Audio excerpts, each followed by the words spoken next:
Hi, I'm Trish Rock, and today the topic is return to light. You know, the journey that we're on in this lifetime is an experience that's created by us to forget who we are and then remember who we are, in a nutshell. But let me explain that a little bit. You know, returning to the light that we truly are and shining our light brightly is our natural self. That's who we are. This is who we start off as. You look at babies, and even a stranger's baby you pass in the street, you're just immediately attracted to them, right? It's like, why is that? It's like, because they are the light. They be the light that they are. And we are all that as well. During the course of our experience here, that we've created, we choose to forget that through experience, and then we choose to remember it through experience. And it increases our expansion and our spirit, and it's perfect. So it's what's meant to happen. But to really shine our light, we need to forget some of the stories that helped us dim the light.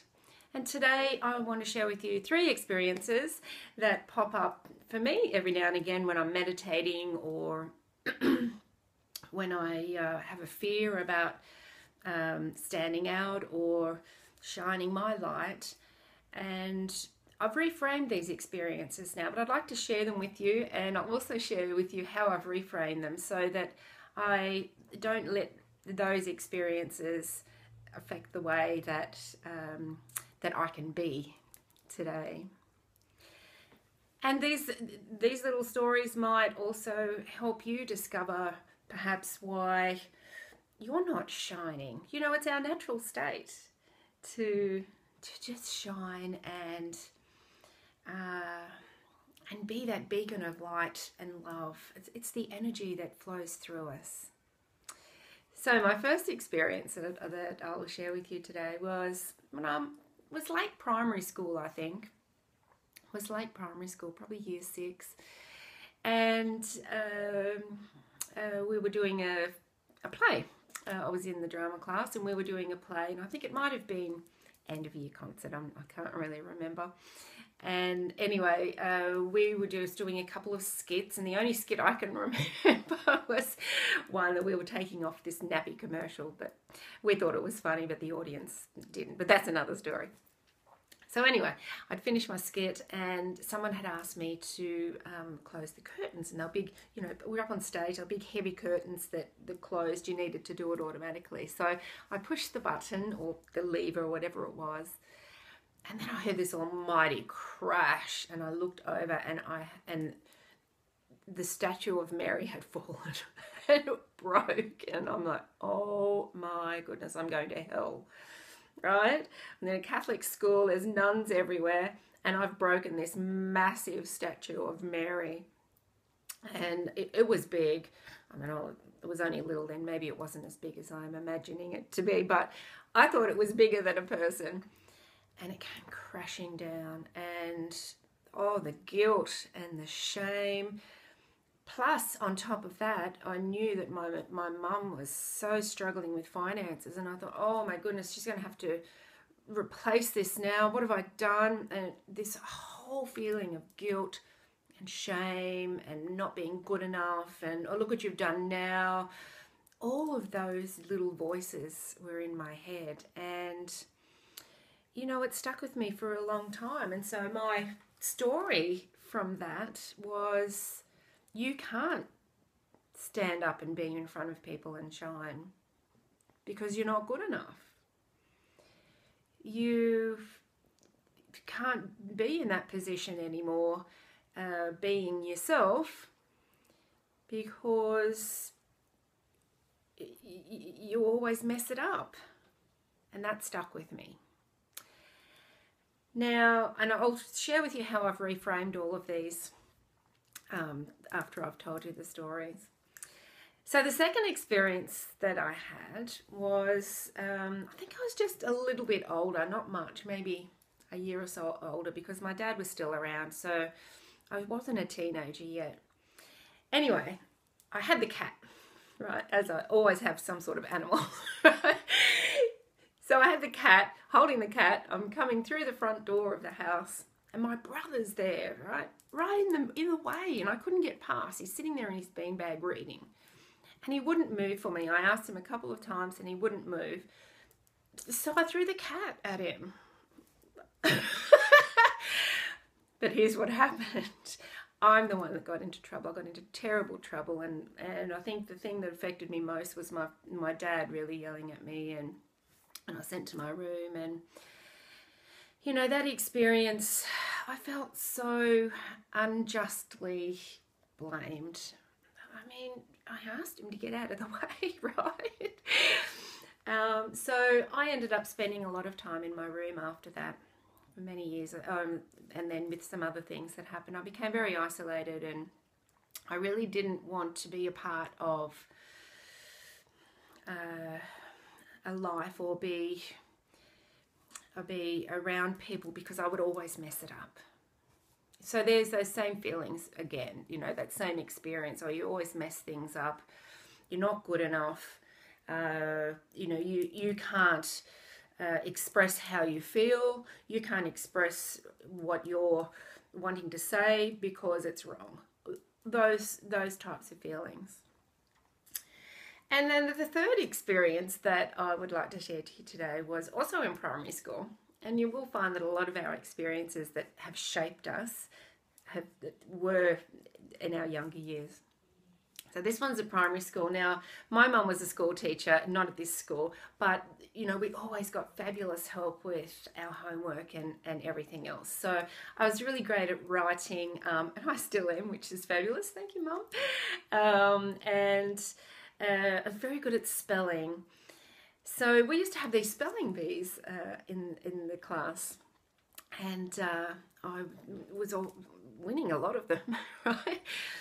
So what we would do was everyone would stand up at the front of the room, and we would all get asked to spell a word, and as soon as you got one wrong, you went and sat down. Now, of course, there was a lot of people in the class that firstly didn't know how to spell and was very embarrassed about it, and hated this whole exercise. That didn't like standing up in front of people and hated the whole exercise. So, you know, they would quickly just spell something wrong so that they could go and sit down, right? But the keen people like me, who loved spelling, who loved winning, and actually who loved standing up in front of people, I stayed for the duration, right? And I was getting this particular day, I was getting all of these really long, complicated words correct. I was so thrilled and so pleased. Anyway, and there was 2 of us left at the end, and I got this word that had 4 letters in it. And I got it wrong. I was just stunned. I was so shocked. I had to sit down and I lost. And I didn't get over that for a long time. And it was just one of those things. I was just devastated. And once again, all of those feelings came up. The shame, the embarrassment, you know, I was standing there in front of all these people and I got this easy word wrong. I was so embarrassed and ashamed, and you know, I thought, that's it. I'm just not good enough to stand up in front of people. I can't win at anything. I'm not good enough, not good enough, not good enough. The whole cycle, right? And you want to know what the word was? The word was once. Easy, right? No, not at that stage. And it's interesting now, every time I'm writing and I type that word, that memory just comes back. Interesting stuff.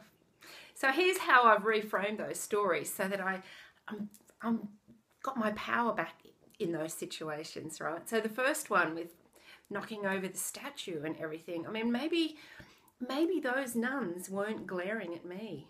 Maybe they were wondering how it happened and why the statue was actually in front of the open curtains in the first place, knowing that the curtains would be closing, right?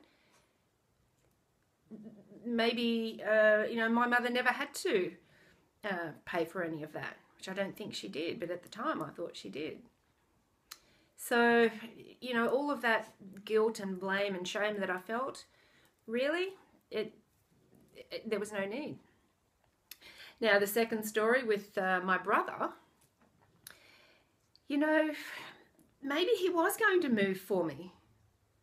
Maybe he was just finishing his last sentence in the book he was reading. Maybe he got into trouble as well, and I just didn't know because I was so furious and I was in my room, right?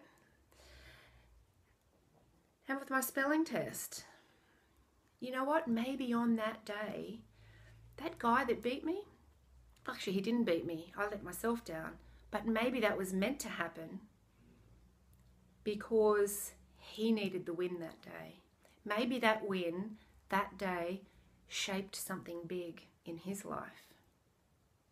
So, even though I've got these experiences now and they did dim my light at the time, and of course there's plenty others. I mean, we've all lived a life. We all have experiences that will affect us in some way. I don't need to feel that way anymore, and I can stand in front of people and I can be confident and I can shine my light. And you can as well. What experiences we've all had experiences, as I've said, but what experiences keep popping up in your head that you're dismissing?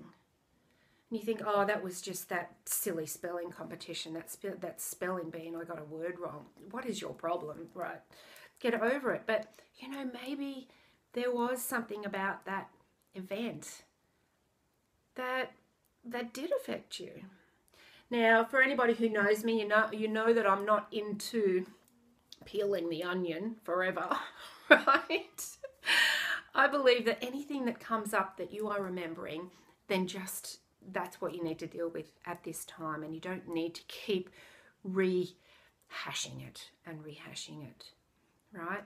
Reframing some of these experiences is all you need to do. You just reframe it so you've got a different memory of it, a more empowering memory, not a debilitating memory that is going to stop you from shining your light out to the world. So have a think about that today. What experiences keep coming up into your head from your childhood, perhaps, that gave you a wrong message, or a message of dimming your light, a message that you couldn't be who you be, a message that you couldn't be you because you weren't worthy of being you. What are those experiences that keep coming into your head? Try to reframe them today. Write them down, reframe them. And if you need some help, we want to ask any questions, feel free to contact me in the links below or through my Facebook page. Because really, if you can reframe some of those experiences that have dimmed your light, you can start shining again, because I know that it's in you. And we all need everybody to shine. We all are connected, and we are all shining in our own way, and we need that to come out. We need the light to come out. We need to return to our light. So have a think about that today. Keep on shining and keep on loving people. Okay, bye for now.